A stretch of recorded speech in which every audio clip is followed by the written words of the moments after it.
আজকে সকালবেলা অনুমান ৬টার সময় আমি এবং আমার অফিসাররা বাইজালবাড়ির বিএসএর অফিসাররা এবং স্টাফ আর টিএসআর বাহিনী লইয়া আমরা আমাদের কাছে খবর আসিলাম।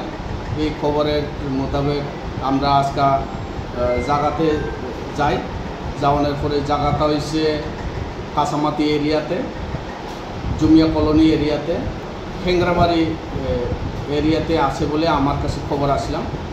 তো এটা খবরের মোতাবেক আমরা গিয়ে দেখলাম প্রচুর গাঁজা চারা এবং টেন্ডার যেটা গ্রোথ হইতেছে এই সবগুলা আইডেন্টিফাই করে টোটাল 6টা প্লটে কাটে। একটা প্লটে অনুমান কানি 1.5 কানি হইব।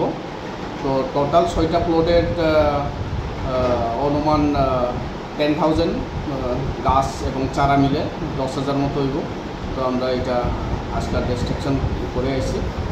তো আমাদের মিশন আছে আমার বাইজালবাড়ি থানার আন্ডারে যারা ইলিগাল গাঁজা কাল্টিভেশন করে তাদেরকে আমরা পুরা ক্লিয়ার করে দেওয়ানের।